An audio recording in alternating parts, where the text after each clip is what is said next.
Buenos días, buenas noches, ¿cómo están? Bienvenidos a este podcast que será parte de una serie en la cual nos introduciremos a través de entrevistas con distintos personajes y distintas personas de nuestro tiempo contemporáneo. En este caso, o el día de hoy, estamos presentando una entrevista al estudiante y un gran amigo Esteban Vidal. Esteban Vidal es un estudiante de sociología, actualmente cursa el quinto año de la carrera. Eh, Actualmente está como secretario académico dentro del centro de estudiantes y participó en diversos congresos y ponencias tanto nacionales como internacionales. Dale, gracias Kevin por la presentación. La verdad es que un poco cansado por cosas de los estudiantes, pero ahí para conversar sobre esos temas que creo que son un poco necesarios replantear o intentar pensarlos y ponerlos en cuestión, ¿no? Sí, bien. Y- sí, bueno, entonces el día de hoy vamos a hablar sobre un tema que entre discusiones, entre conversaciones se tornó y quisimos presentarlo y compartirlo con ustedes. Bueno, el título sería entonces, ¿el Perú es una crisis constante? Donde se abordará sentidos comunes y reflexiones sobre una supuesta crisis perpetua en el Perú. Adelante, Esteban, ¿tú qué opinarías? Sí, bueno, estábamos conversando ya un poco esto antes de este podcast y te planteaba un poco que hay un problema ahí que me parece que es clave como que tomarlo así propiamente dicho, por qué vemos todo crisis, ¿no? Y dialogando un poquito también, por qué vemos que el Perú nace muerto y toda esa cuestión. Y entonces, no sé, yo quisiera plantear, y creo que el planteamiento inicial es entender que es una crisis, ¿no? Porque vamos a los medios de comunicación, vamos a leer cositas por ahí entre los estudiantes, por ejemplo, cuando hablamos del problema del movimiento estudiantil, cuando Pedro Castillo hace algo mal, y en un día dicen que hay una crisis, al siguiente ya no hay crisis. Entonces tenemos el término de crisis bastante manoseado, ¿no? En el Perú, y creo que es bueno como que plantearlo un poquito para entenderlo más o menos qué es crisis. Entonces como que muy generalmente creo que crisis se podría hablar, y eso lo comento a partir de la perspectiva hermana, lo resalto porque va a ser clave entender por qué es él y por qué no otro, a que me refiero como con el concepto. Pero cuando hablamos de crisis, o sea, muy generalmente es esto, ¿no? Algo que está estable y que pasa por un proceso de cambio y se estabiliza y supuestamente va a pasar un cambio. Entonces, es como que de lo estable se vuelve inestable y supuestamente esa inestabilidad es crisis que va a llevar a un nuevo paradigma, a una nueva estabilidad de un sistema económico, un sistema social. Esa es, digamos, la idea predominante como sentido común pues, que tenemos. Pero sin embargo, como te decía, hay una idea pues que, digamos, común de que esto pasa siempre, o sea, de que supuestamente nuestro orden social, nuestra sociedad peruana, está en esa constante inestabilidad, ¿no? En esa constante fragmentación, en esa constante de no poder ser algo concreto, algo unido, algo que sea en sí, ¿no? Un país, un estado, una sociedad y demás. Entonces hay una idea bien inconclusa de lo que es la sociedad en todos los aspectos. Entonces cada problema que pasa es siempre crisis, crisis, crisis. Y no le digo yo, o sea, un ejemplo, comento que ayer que no estoy en, o sea, un texto de Soldevilla, o sea, es una gran historiadora Soldevilla, pero en su texto literalmente explicita esto, es decir, en un texto, no me acuerdo qué medio de comunicación era un blog, si no me acuerdo, donde decía prácticamente, pucha, veo tantos problemas en este país, como historiadora me pregunta, ¿por qué pasa esto? Y bueno, lo único que pienso es que el Perú está en crisis siempre. Y no hay esperanza, o si hay esperanza sería una democracia con ciudadanos, con derechos y demás, ¿no? Pero siempre queda en ese discurso, ¿no? Estamos mal, ojalá que cambien las cosas, nuestra democracia mejore mágicamente y que los ciudadanos tengan ciudadanía, en pocas palabras.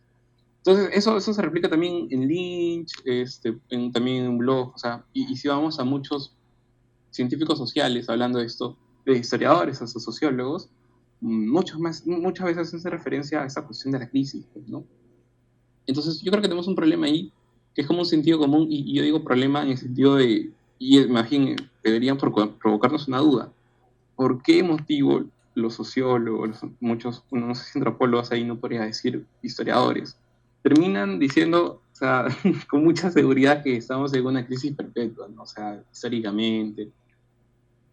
Y a mí me parece que lamentablemente hemos agarrado y hemos normalizado ese discurso, pero vamos, deberíamos causarnos un poco de pánico el hecho de que sea un establishment, digamos, en el sentido común de las ciencias sociales, ¿no? Más bien hace referencia a que en verdad estamos en eso, hemos debatido bien esta cuestión, ese sentido común, un poco tácito tal vez. Entonces, partir por esa cuestión, ¿no?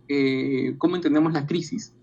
¿Cómo la aplicamos a la hora de categorizar sucesos o coyunturas políticas, sobre todo se usa en la política, ¿no? Y eso, ¿no? Partir por eso, creo yo, para poder recién y tomar y decir, vamos a preguntarnos bien qué es una crisis, ¿no? Vamos a preguntarnos bien a qué llamarle crisis. ¿Y a qué nos referimos con crisis en este país? ¿No? Porque la crisis no es igual en todos los espacios sociales, en todos los espacios, en todas las regiones a nivel del mundo. O sea, son varias, son varias lógicas históricas que se establecen, ¿no? Y creo que ahí no atendemos mucho a plantearnos bien, a determinarnos a qué nos referimos con ese tema, ¿no?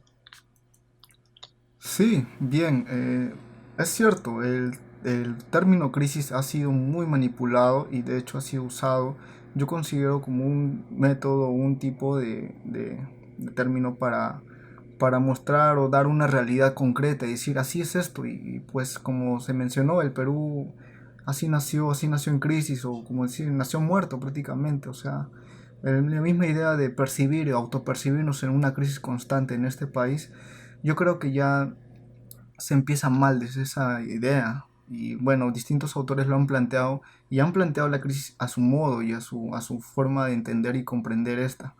Pues la crisis no es la misma tanto en Lima como en provincias. Cada uno percibe este término a su propio estilo y a su propio contexto, como se menciona. Pues la revisión bibliográfica que se hace sobre esto nos muestra que el Perú, desde antes de existir el Perú, ha estado en crisis. Podemos llegar hasta momentos de la historia prehispánica, en la cual surge desde esa crisis de guerra civil o guerra entre los grupos, se pensó y creo que sí, desde esas guerras empezó a percibirse con la colonia, donde hubo un poco más de orden, un poco más de control frente a lo que es el orden social, pero con la liberación del país a través de las independencias, fue donde más se desató esta crisis. Y esta crisis creo que también está siendo conducida por las personas y por el sentido de querer dirigir o querer gobernar, pues hemos pasado por muchas etapas de caudillismo, tanto militares como también civiles. Entonces, se podría decir que sí, siempre se ha sentido, se ha percibido una crisis en este país. Sin embargo, no me cuadra tampoco la idea de que se siga diciendo, se siga justificando de que la situación está así porque hay una crisis constante o que simplemente estamos en crisis y ya, eso es todo. ¿Tú cómo ves esa Mira, parte? al- algo que tú dices y me gusta mucho, no me gusta, o sea, resalto, la percepción. Y es que aquí justamente, o sea, vamos, la percepción de un país con una historia desordenada, con caudillos, con desorden, con frustraciones tal vez, ¿no? Cosas que, pucha, pudimos hacer mejor y no se hizo, hubiese pasado ciertas cosas en la historia que hubiese mejorado las cosas, etcétera, pero Hubo siempre es como falta un de desencanto. consolidación en los proyectos que se intentaron hacer en este país. Y eso sí, la gente Claro. lo conoce o sabes muy bien eso. Ejemplo claro que se hace referencia siempre el tema este del guano, ¿no? O sea, Ujú. cómo se tiró la plata, en la corrupción, o sea, es como que siempre es un ejemplo claro de lo que pudimos ser y lo que no somos. De eso de estamos sentados en un banquillo de oro y que estamos ahí y no nos percatamos, que valemos mucho, pero como país no hacemos nada para hacer o consolidarnos como debería ser. Entonces, es una promesa incumplida, o sea, una promesa constantemente percibida así. Pero justamente lo que quería llegar es, para más o menos aterrizar la idea de, o sea, ya, la percepción está ahí, ¿no?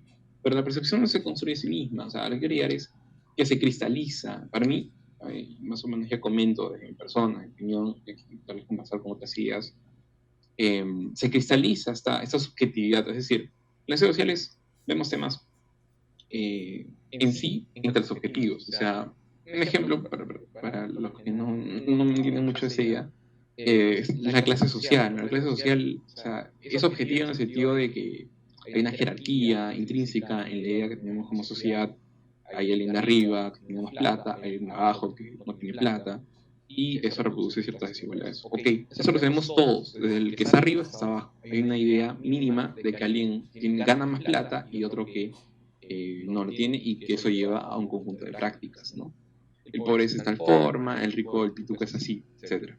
La cuestión está en que el sociólogo, el historiador y demás tienen que tener cierto grado de subjetividad para poder decir hasta aquí o de esta forma se establece la clase. Aquí se recorta la clase, ¿no? Aquí se define tal nivel socioeconómico y otro nivel socioeconómico y demás. Entonces, a eso voy con subjetividad, ¿no? Es algo objetivo, es un hecho de que hay jerarquías, pero la definición y estos cortes que se dan, justamente se dan en el campo de batalla de investigación, ¿no? Con datos, hechos y también con formulación del propio investigador. Entonces, quería llegar a esto en el sentido de que creo que no hemos pensado bien la subjetividad de la investigación en ciencia social, sobre todo en un país que tiene una base marxista bastante fuerte.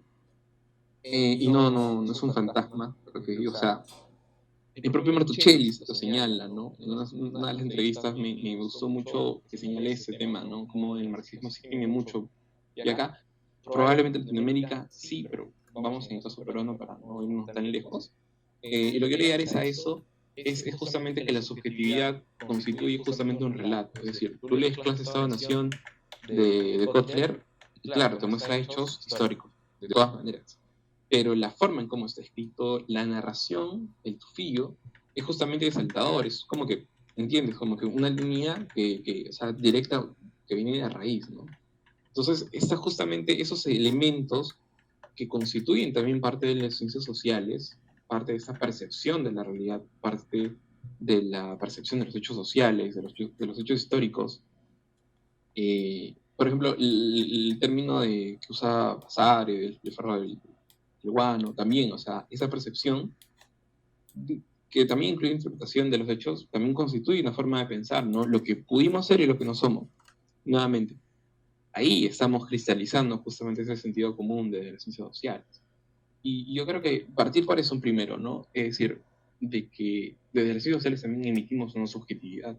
Y creo que no hemos debatido mucho esas subjetividades que construyen la comunidad académica, ¿no?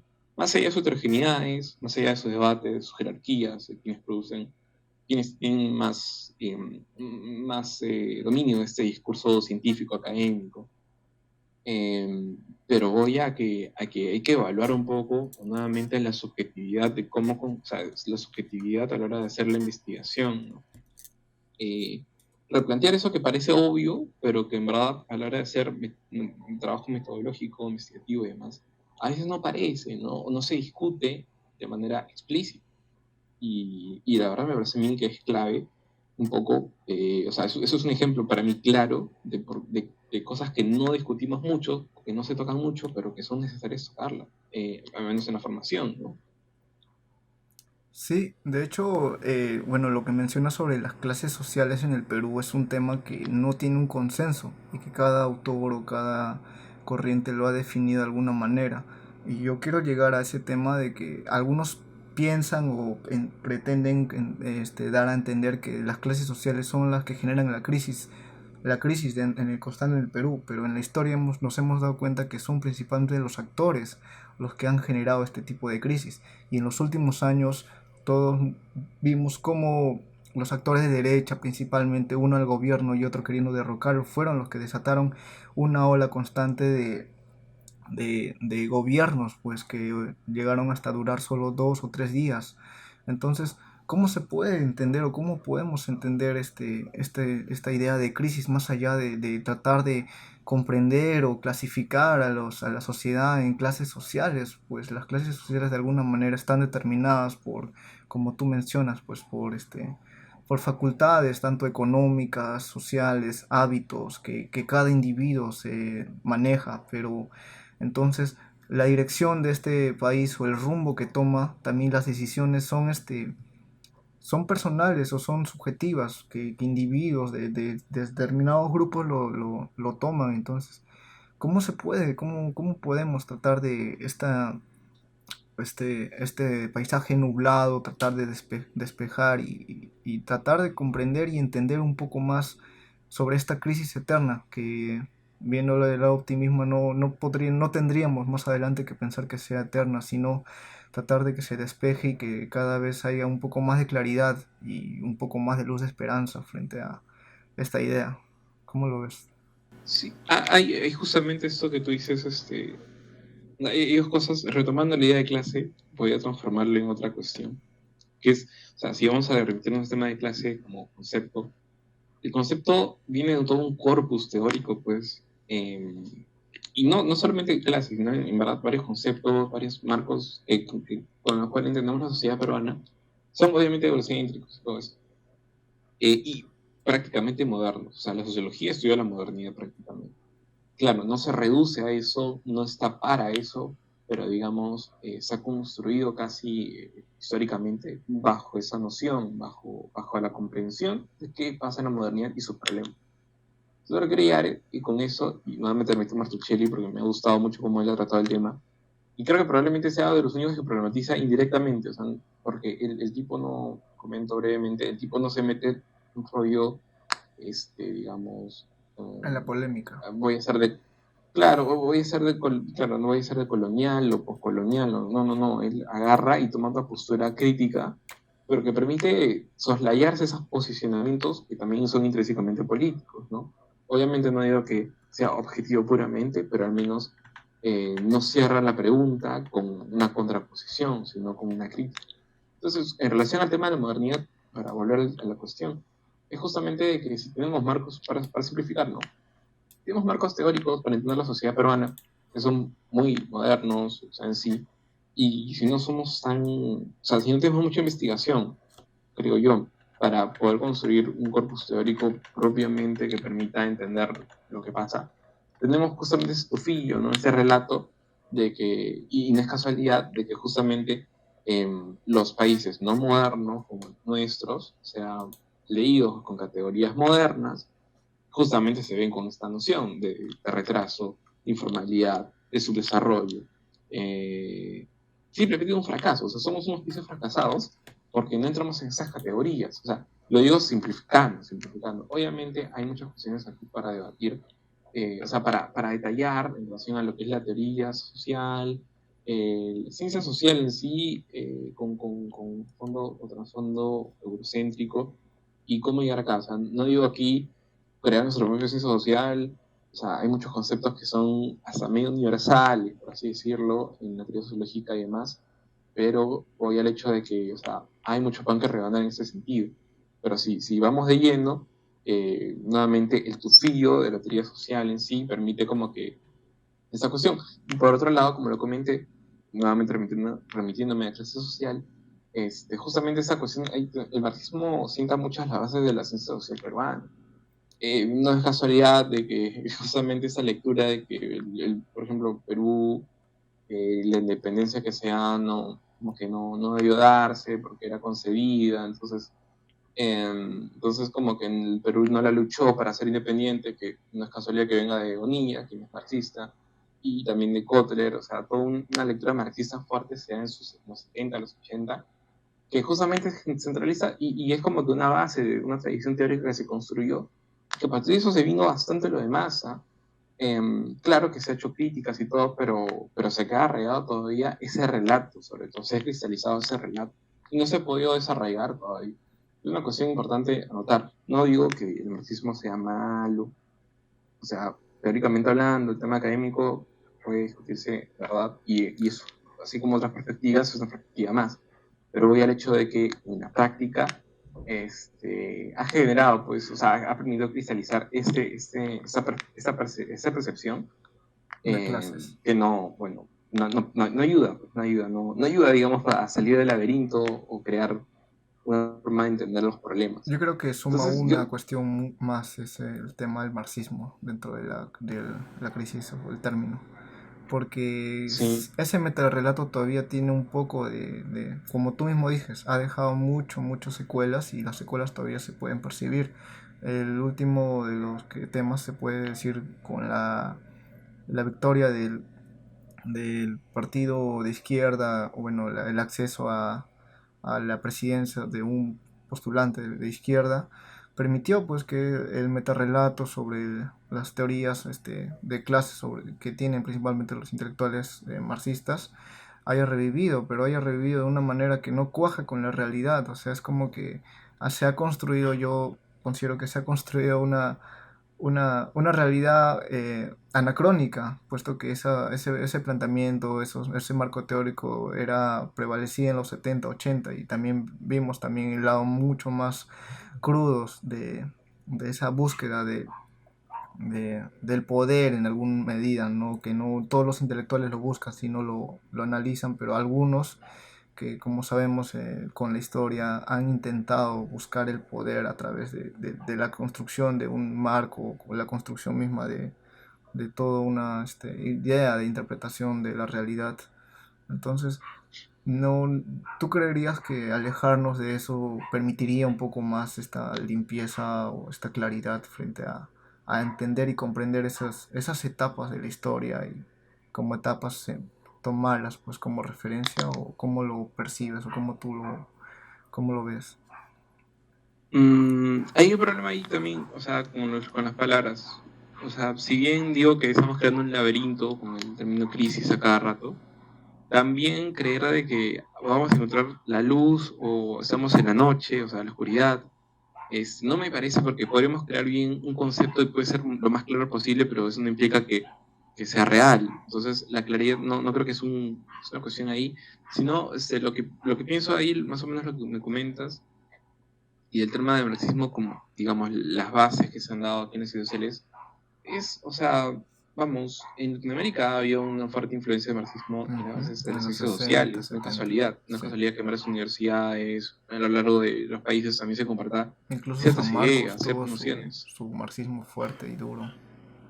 Sí, Con pero lo que quiero llegar es que otros países, otros campos académicos, para reducirlo mejor, han podido soslayar esas cuestiones y han podido reconstruir nuevas perspectivas. Entonces, yo creo que aquí ya no es dando decir, oye, no, los marxistas de los 70 metieron la pata. Es simplemente los que le siguieron, o sea, no hemos hecho o no tenemos unas ciencias sociales lo suficientemente fuertes como para repensar de verdad y no usar la palabra repensar a cada rato para darle vueltas al asunto, pero sí, sin aterrizarlo en algún programa, digamos, mínimamente en un nuevo tufillo, o sea, en un nuevo relato. O sea, no hemos podido construir un nuevo relato. O sea, tenemos un montón de críticas y perspectivas nuevas, pero no tenemos un contrarrelato, salvo tal vez el tema de la decolonialidad, pero yo creo que sí es su rollo, o sea, sigue el rollo de todo es crisis y no permite mucho. Y es más, hasta pregunto yo, los decoloniales cómo leen el problema actual de la política, a veces están muy ausentes, la verdad, a la hora de las lecturas en relación a ello. Pero en fin, entonces creo que por ahí va el asunto, ¿no? O sea, es más que quitar o alejar, creo que es una cuestión de desplazar dentro de los posicionamientos, porque al final, o sea, las bases de las ciencias sociales, como repito, están ahí y se van a quedarse ahí. O sea, vas a hacer ciencias sociales y si tienes que leerte tus clases Estado-Nación de Kotler, o sea, eso es fijo.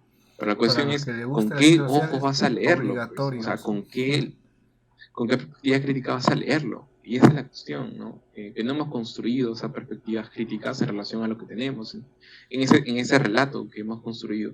Porque no, repito, porque no nos hemos puesto a cuestionar exactamente esa noción de crisis y esta subjetividad que en comunidad académica se ha construido y se ha validado en los medios de comunicación, se ha avalado en diferentes expresiones, ¿no? En la cultura popular. Entonces a mí me parece que por ahí va la cuestión, ¿no? Para cambiar las cosas obviamente no puede ser de la noche a la mañana, ¿no? Pero me parece que necesitamos un relato distinto para poder cambiarlo. Es un relato por otro, a mi parecer. Pues sí, muy bien ese término de desplazamiento, porque eso quitar o negar sobre un hecho histórico como son la academia frente al marxismo y toda esa corriente, sería empeorar la situación. Pues ese término de desplazar creo que sería correcto, porque de alguna manera quedan los antecedentes, queda como un marco de referencia, pero no como algo que seguir o como seguir construyendo para ese camino.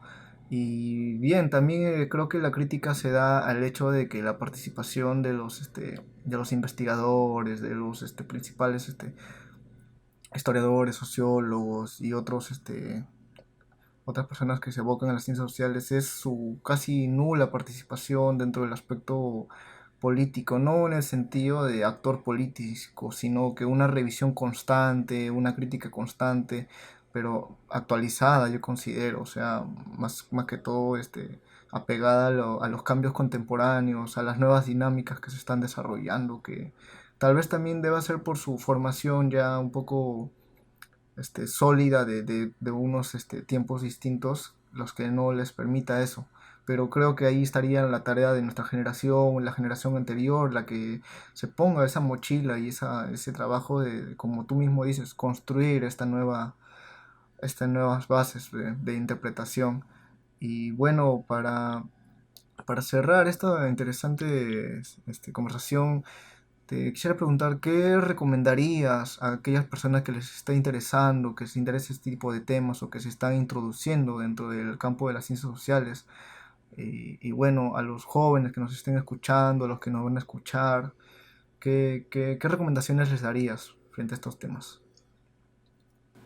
La verdad que no sé si es recomendar, pero tal vez compartir algunas actividades de las que todavía estoy entrando en terreno, porque me parece que todavía no está la confianza como para decir algo concreto. Hay que cuestionar, poner la cuestión ahí y tal vez permitir a otros pensar con sus elementos, con los elementos que tengan, también, ¿no? Tomar en cuenta esas ideas. Lo que pensaba un poquito era ver algunas pistas, ¿no? Unas pistas que puedan permitir tal vez no romper, pero sí como que ver espacios en los que pueda batallar, digamos, para darle perspectivas distintas a más cosas. Por ejemplo, algo que me parece algo inconcluso por parte de Guillermo Núñez, cuando piensa el tema de la informalidad, ¿no? Siempre lo usa como un ejemplo, y es un buen ejemplo. También no es casualidad, Martuchelli también lo usa para su tema de Luis Arenas, en el sentido de que la informalidad es como que ese problema que trasciende las barreras de los campos sociales, que ya al punto que está en el imaginario social, o sea, no es una cuestión del sector económico puramente, o sea, lo informal es una forma de vida social, digamos, en Lima principalmente. Sí, Entonces, lo eso sí. informal es como que esta cuestión, o sea, ¿por qué lo informal, residualmente hablando, es lo que predomina y se sigue tratando como si fuese algo residual, ¿no? Algo que se debe formalizar, algo que debe encajar con instituciones O democráticas, ¿no?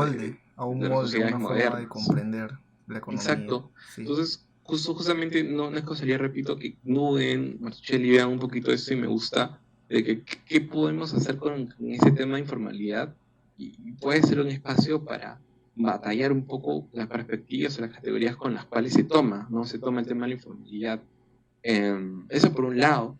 Y por el otro, por ejemplo, también la cuestión, o sea, una cuestión que le agradezco a Willy si me escucha, Willy Atencio también, que él por su cuenta está haciendo la historiador y que también conmigo compartimos un poco esa crítica de la idea de crisis, porque decimos crisis, pero ya, ¿dónde comienza la crisis? ¿De los 90 o van a ser 80? O sea, ¿en qué Desde momento? que nació Pero yo, creo.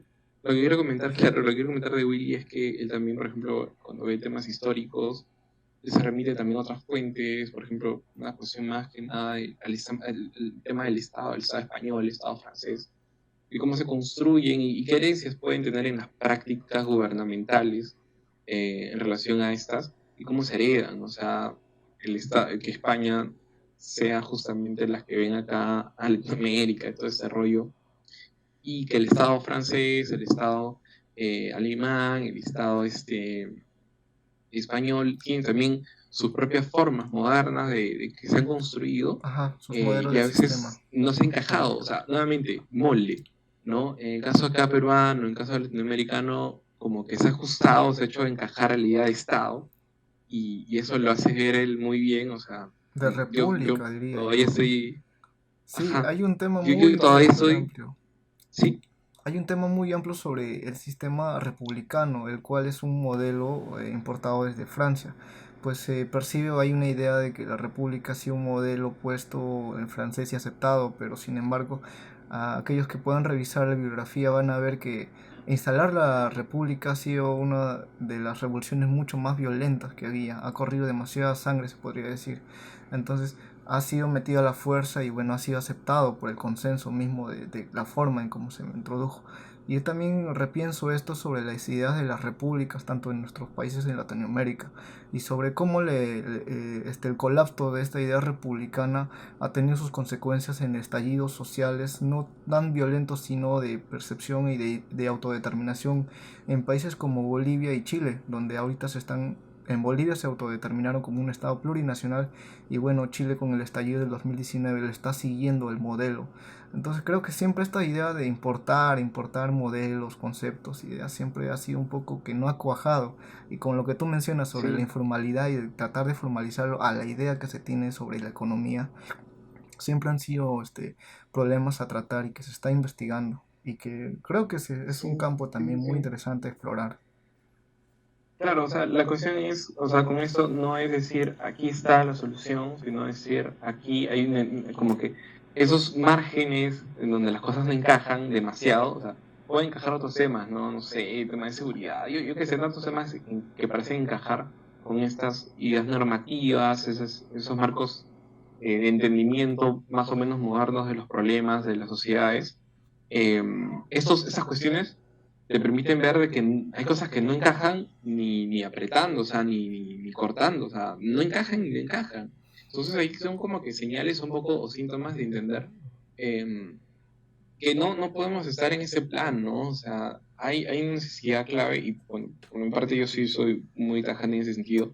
La única forma es investigar y tener espacios de discusión sobre esas investigaciones en gran, o sea, muy básicamente, para poder de ahí partir a nuevas perspectivas. Las perspectivas no nacen sentado en un sillón, leyendo tu libro, se te va a ocurrir, oye, no, este tipo piensa así, no, o sea, se debe confrontar, se debe dialogar más, se debe aperturar esas cuestiones y sobre todo poner en ajena esto, o sea, no solamente investigar y decir voy a entender la informalidad porque quiero entenderla, sino buscar entenderla de otra forma y encontrar alguna otra forma de entenderla, ¿no? Alguna otra forma de entender ciertos problemas del país, escapándose de los marcos que tenemos y que subjetivamente lo preferimos o lo analizamos, ¿no?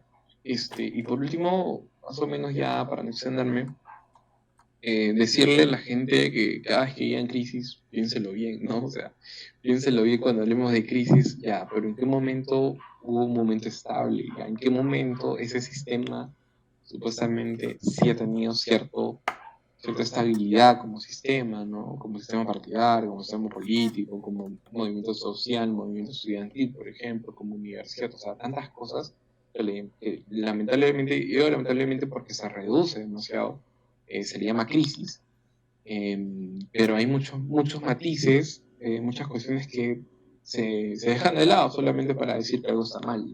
Y no todo lo que está mal se llama crisis, se llama otros términos, otras formas.